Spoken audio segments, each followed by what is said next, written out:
If you're in the market to buy a home and you're a first-time home buyer, this is the video for you. Hey there, I'm Steve Hamm, retired Army helicopter pilot, former EMS helicopter pilot, and now a full-time realtor with RE/MAX Quality Realty, serving Northern and Central Ohio. Welcome to Inside Real Estate, where I discuss everything real estate related for buyers and sellers. Today will be more geared toward the buying side. We're going to discuss the appraisal, so let's dive right in. Okay. So you've got the buying process going, you've got your purchase agreement accepted, you've got your earnest money depositing, contact your insurance company, get that rolling, you got your financial documents getting processed by the lender, and you got your home inspection scheduled and or done. So hopefully you got all that done, and hopefully the home inspection went well, or you're negotiating repair costs, things of that nature. So the next step, of course, is the appraisal. So the lender's going to have an appraiser come out and check to see what the market value of the property is, because the bank's not going to give you any more money than what the property is actually worth based on the appraiser's opinion. So the appraiser comes out and they take a whole bunch of pictures outside and inside and of the neighborhood.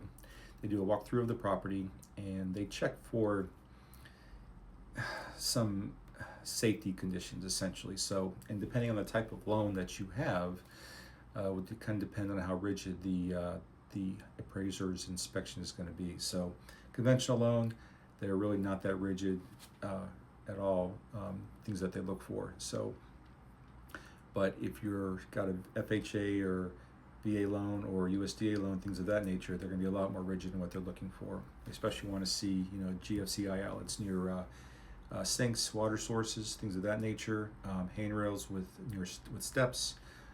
Any chip paint have to be repainted, things of that nature. So there's another laundry list of stuff. But I actually just got done with a home inspection, and there was some, or with a previous client, and there were some items listed on the electrical side, and they wanted those checked out prior to the closing happening. So we got that done. So just things to keep in mind. And then once they get their pictures done, all that, and do the walkthrough, then they go back and they put everything in their system.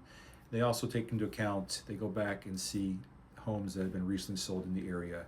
It could go back 6 months, it could go back a year. And depending on the average cost of those homes is what is going to pretty much set the market price for the house that you're trying to buy. So while you're sitting there at home patiently waiting for this appraisal amount to come in, because everything else has gone fine, home inspection's good, everything else is fine, you're hoping that the appraisal amount comes at or above what you have put your purchase offer in for. So once the results come in, and this can take a few days, so just sitting there and be patient. Sometimes no news is good news, but as soon as the lender knows, you're going to know.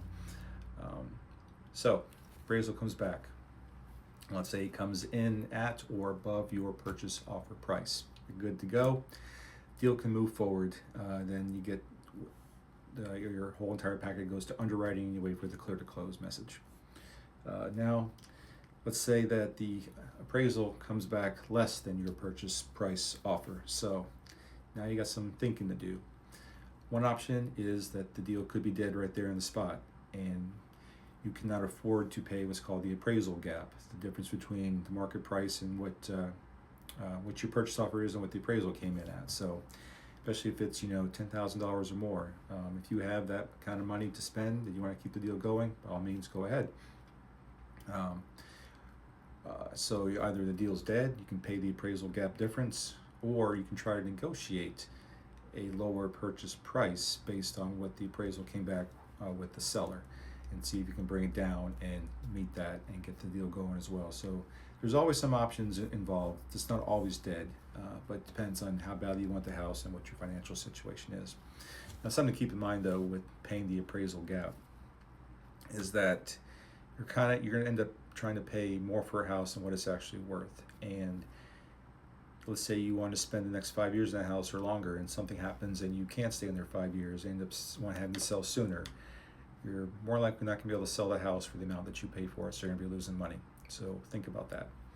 So when I'm working with buyer clients, and let's say it's a hot property, just came on the market, and there's going to be multiple offers going on, I tell them I would not go, I'd say maybe 10 grand over, no more than 15, and that's kind of pushing it.